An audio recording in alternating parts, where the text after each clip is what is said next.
"Aw man, this is seriously bad."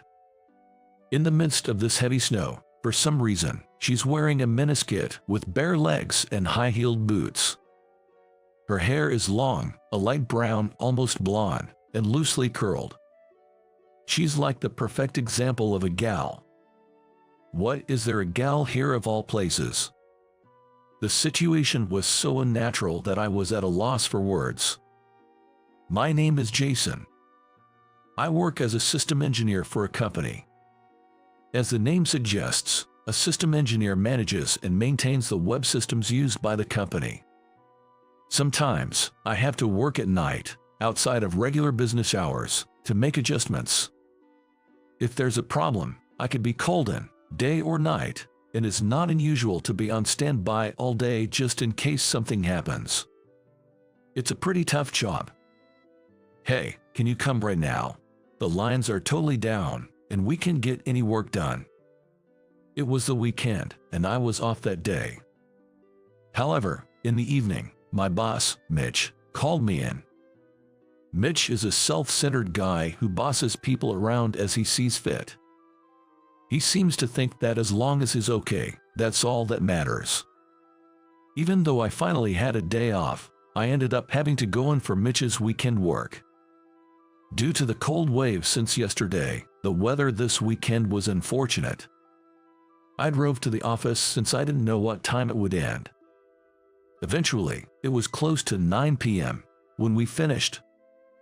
Outside, it was heavily snowing, and the snow had already piled up, with hardly anyone around. "You have a car, right? Give me a ride." Mitch, who had finished getting ready before me, said that as if it were obvious. According to the online news, the trains were all delayed, and the stations were overflowing with people.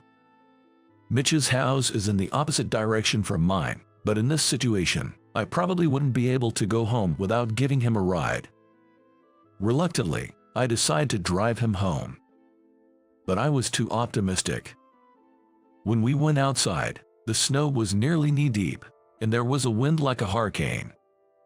Also, perhaps due to the wind direction, there was a pile of snow near the entrance of the parking lot. The lack of other cars might be a factor. In a panic, I went back to the office and took 2 shovels, Wellingtons, and rubber gloves from the janitor's locker. First, I have to shovel the snow to get the car out. "Mitch, can you help me out here?" Me. "Why? It's your car, you do it." "It's my car, but I can't drive you home like this." Saying that, Mitch reluctantly picked up a shovel and began to move the snow little by little, without much enthusiasm. The snow kept piling up as soon as we cleared it. Due to the extreme cold and wetness, we silently shoveled away until we cleared enough space for the car, but Mitch didn't even bother to put away the tools and quickly got into the car. He even had the audacity to start the engine and turn on the heater. I sighed and put them away for both of us. I left the wet tools propped against a nearby wall to dry. When I got back to the car, Mitch was glaring at me, saying, "You're slow, you slug." At this point, his self-centeredness was almost refreshing. However, just as we were about to finally get in the car and leave, we heard a sound. It sounded like a car horn. "What's that? Is something wrong? Maybe someone needs help." "Forget it. More snow is piling up. I'm done with shoveling." Mitch insisted on leaving, but the horn kept going off. I just can't help but be curious. But there's no one else around, right? What if someone really needs help? Thinking that no one would come to help in such a situation, I couldn't stay put and went back outside the car. Inside, Mitch was yelling, "I'm not helping. Do whatever you want." But I grabbed the shovel, Wellingtons, and rubber gloves I had left out to dry and dashed into the heavy snow. Following the sound of the alarm, I eventually find a car half buried in snow. It's parked in an open lot and is in a terrible state. And standing nearby is a young woman. In this heavy snow, she's inexplicably wearing a miniskirt with bare legs and high-heeled boots. Her hair is long, a light brown, almost blonde, and loosely curled. She looks like the perfect example of a gal. Aw man, this is seriously bad. The gal is putting her hands in her pockets and checking the contents of her bag over and over. What's wrong? The car won't open. It looks like I lost my key or something. It's really bad, right? Wait, if you don't have the key, the car won't move, right? Probably, the car's security system was triggered when she tried to open the door without the key, causing the alarm to go off. Not understanding this, or maybe because she's panicking, she keeps trying to open the door, and the alarm won't stop. For now, I tell the gal not to touch the door and think about what to do. In the snow, it's impossible to look for the key, and with the car so buried, shoveling it out will take a lot of time. When I ask where she needs to go, it turns out it's near Mitch's house. Since she can come to pick up her car tomorrow, I decide to give her a ride in my car.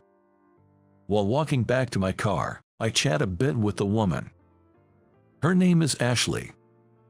Her grandfather, who is in the hospital, is not in life-threatening condition, but she got a call saying he wasn't feeling well and rushed over in the heavy snow. Her grandmother and mother are busy with work, so she often helps out with her grandfather's care and household chores. She's also interested in caregiving and is studying to become a care manager.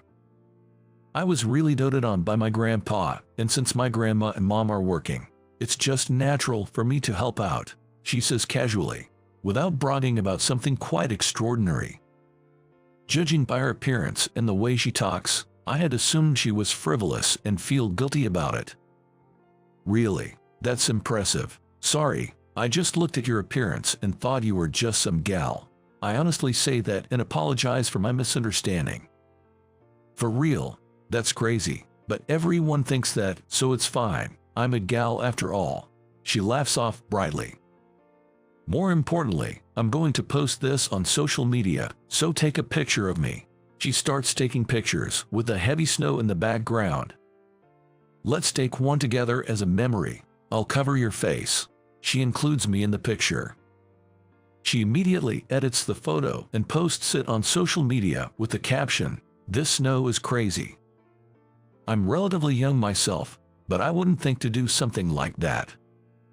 I haven't had many opportunities to interact with someone like Ashley, but it's refreshing and quite interesting. You're so slow. What were you doing?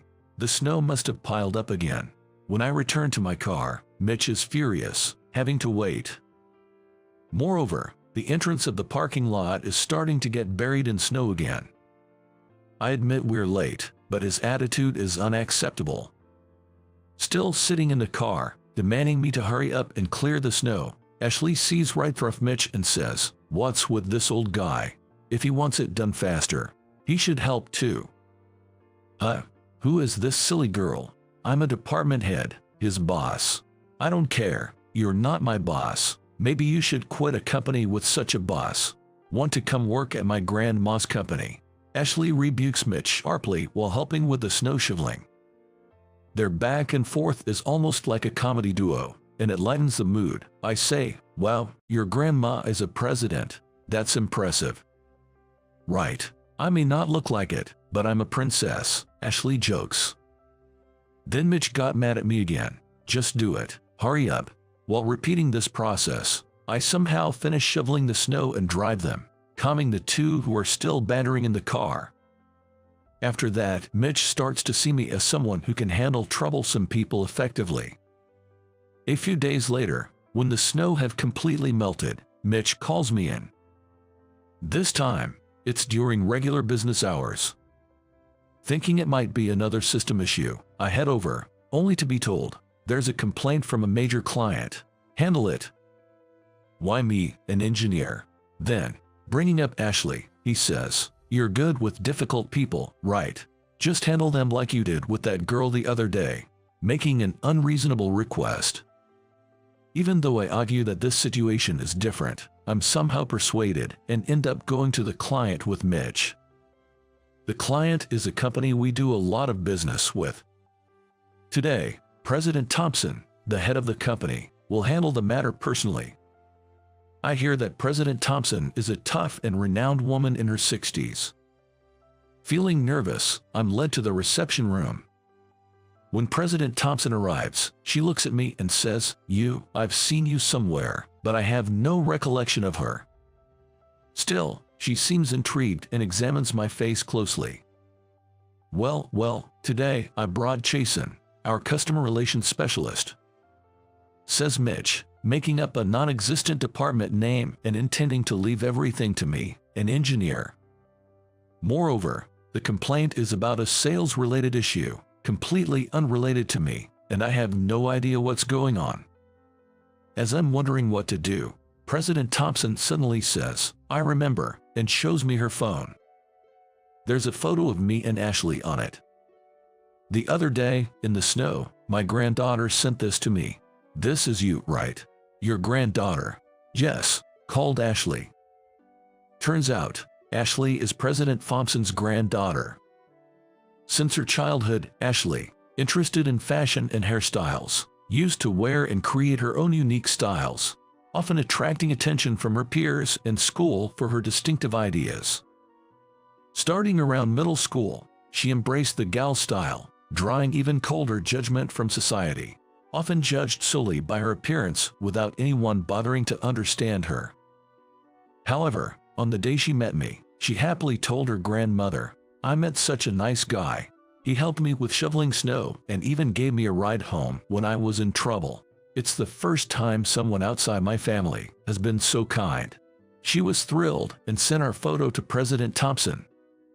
She always looks out for her grandpa and is a great kid aiming to be a care manager, but it's a shame she's not understood due to her hobbies and preferences, sighs President Thompson. At first, I thought, why is she dressed like that? But she hasn't changed since she was little. I was embarrassed to have thought that about my granddaughter. You're the first to really see her for who she is. She seemed so happy. I want to thank you for that. Really, thank you. She expresses her gratitude. Then, glaring at Mitch, she says, and I heard from Ashley that you're an engineer. The original person in charge should be Mitch here, right? Seeing right through him.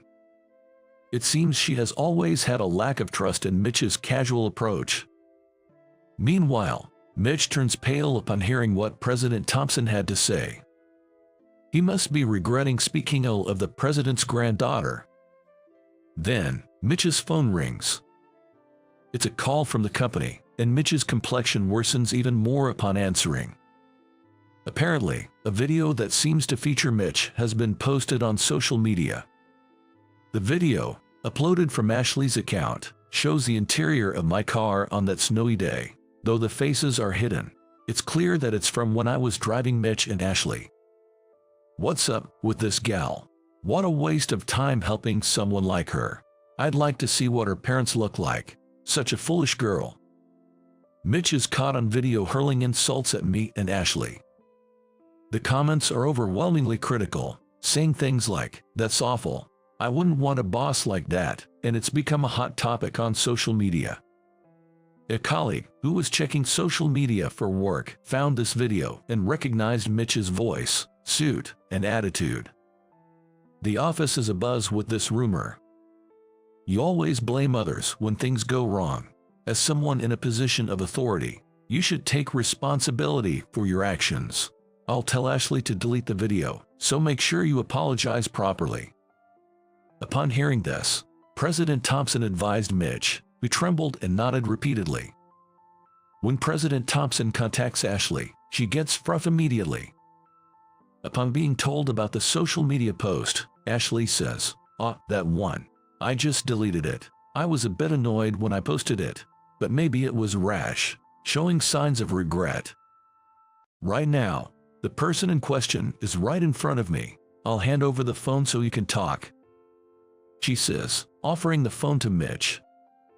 Mitch hesitantly takes the phone and starts speaking. I went too far, and I'm sorry. I judged you without knowing anything about you, just based on your appearance. It's okay, really. Everyone does that, but with that kind of attitude, you'll be disliked by people like that guy or those you work with. You're a big shot, right? You've got to value people, Ashley says, forgiving him with a laugh while sounding wise beyond her years. Afterward, Mitch apologizes repeatedly. I have newfound respect and gratitude for Ashley, who, despite her youth, has such a forgiving heart. It's not about looks or age, but caring for others and having empathy that's important. These qualities help us understand and respond to someone else's pain or discomfort. In this case, it was about Ashley taking down the post she had initially uploaded. Realizing the need to remove it before being pointed out must have been out of consideration for the other person. Now that you understand, bring an improved plan by next week, Mitch. You'll do it, says President Thompson. Mitch nods solemnly. Afterward, Mitch continued to come to work as usual, but after a while, he submitted a transfer request and moved to another branch. Although it's not confirmed, it's widely believed within the company that he was the one in the video, and he was heavily criticized in the comments, making him uncomfortable. He was much quieter than usual, but it must have been awkward for him. At his new branch, I hope he always remembers Ashley's words. As for me, I'm still busy as a system engineer, but I occasionally see Ashley. She was still a gal for a while, but one day she suddenly decided to quit being a gal, changing both her appearance and the way she spoke. I thought being a gal was my thing, but I don't want to worry Grandma forever. Besides, there are people who see me for who I am, like you, Ashley said, radiating a different kind of confidence and beauty than when she was a gal. Perhaps it's the beauty of her inner self showing through. Now, she seems to be living a fulfilling life as a care manager. I want to always remember not to judge by appearances or age.